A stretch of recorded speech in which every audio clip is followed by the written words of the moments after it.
Hello বন্ধুরা, কেমন আছেন সবাই? হাওয়াই মিষ্টির নতুন ভিডিওতে আপনাদের সবাইকে স্বাগতম। হাওয়াই মিষ্টির আজকের ভিডিওতে আমি আপনাদের জন্য একটি ড্রয়িং টিউটোরিয়াল নিয়ে হাজির হয়েছি। আজকের ভিডিওতে আমি আপনাদেরকে একটি স্কেচ এঁকে দেখাবো। আপনাদের দেখাবো how to draw a girl sketch from behind, অর্থাৎ এই ভিডিওটির টাইটেল আমি দিয়েছি how to draw a girl with a beautiful gown. মেয়েরা নিজেদের প্রিন্সেসের মতো সাজাতে পছন্দ করে। অলমোস্ট এভরি গার্ল গাউন পরলে, হ্যাভি ড্রেস ক্যারি করলে কয়েকটা কমন পোজে পিক তোলে। এই পোস্টটির ছবিটি আমি সেই পোজেও অনেকেই ছবি তোলে। সো আই হোপ আপনাদের এই ভিডিওটি ভালো লাগবে। আর আমার রেগুলার ভিউয়ার্সরা অবশ্যই জানেন আমি আমার প্রত্যেকটি ভিডিওতেই ভিডিও রিলেটেড কোনো টপিক নিয়ে কথা বলি। আজকে আমি যেহেতু একটি গার্ল এর ড্রয়িং করছি, তাই আজকে ভিডিওতে মেয়েদের সম্পর্কে কথা বলবো। কিন্তু মেয়েদের সম্পর্কে কিছু বলা এত সহজ নয়, কারণ মেয়েদের বোঝা কেমিস্ট্রির জৈব রসায়ন থেকেও ডিফিকাল্ট। এটা কিন্তু আমার কথা একদমই নয়, বড় বড় মনীষীদের ধারণা একই। তবু তারা চেষ্টা করেছেন এই দুর্বেদ্য রহস্য ভেদ করতে।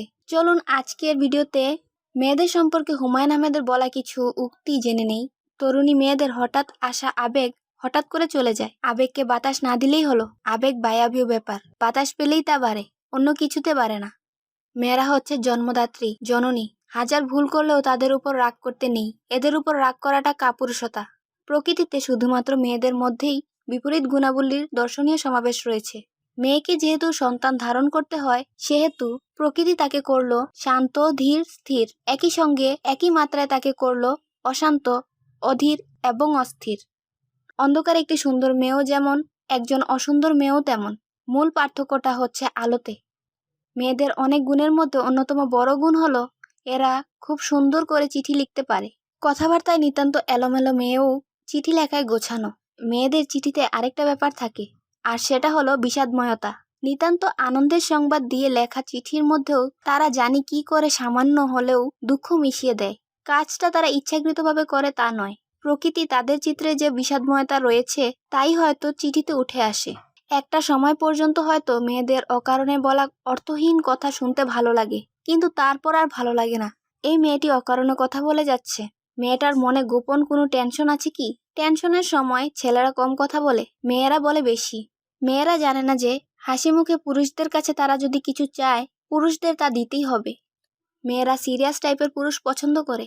যারা কথায় কথায় রসিকতা করে, মেয়েরা তাদের শ্যাবলা ভাবে। গল্প উপন্যাস হলো অল্প বয়সী মেয়েদের মাথা খারাপের গল্প। পুরুষদের আহত করার কৌশল মেয়েরা খুব তাড়াতাড়ি শিখে ফেলে এবং তা ব্যবহারও করে চমৎকারভাবে। কেউ তার প্রতিভার বাইরে যেতে পারে না। বাঙালি মেয়েরা দামি জিনিস, তা সে যতই ক্ষতিকর হোক না কেন ফেলে দেয় না।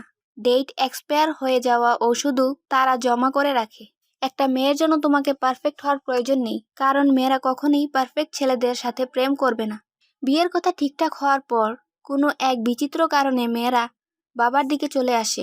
অতিরিক্ত মমতা দেখায়, খানিকটা আহ্লাদিও হয়।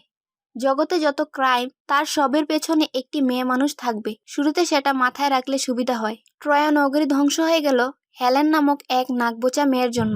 অতিরিক্ত রূপবতীরা বোকা হয়, এটা জগতের সত্যসিদ্ধ নিয়ম।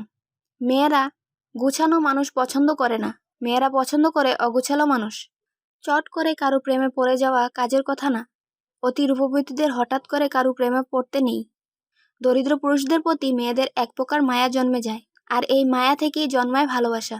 মেয়েরা জাতটাই বড় অদ্ভুত। কি বললে পুরুষ মানুষের মন ভালো হয় সেটা যেমন জানে, তেমনি কি বললে পুরুষ মানুষের মাথা খারাপ হয়ে যাবে সেটাও জানে। ভদ্র ছেলেদের জন্য মেয়েদের মনে কখনো প্রেম জাগে না, যা জাগে তা হলো সহানুভূতি। সো এই ছিল হুমায়ুন আহমেদের কিছু বিখ্যাত উক্তি মেয়েদের সম্পর্কে। এই উক্তিগুলি সম্পর্কে আপনাদের মতামত কি কমেন্টের মাধ্যমে জানান। আর ভিডিওটি যদি ভালো লেগে থাকে, ড্রয়িংটি যদি আপনাদের ভালো লেগে থাকে, ড্রয়িংয়ের টেকনিকটি যদি, তাহলে অবশ্যই ভিডিওতে থামস আপ দিতে ভুলবেন না। সম্পূর্ণ ভিডিওটি দেখার জন্য ধন্যবাদ। আশা করি দেখা হবে পরবর্তী কোনো ভিডিওতে।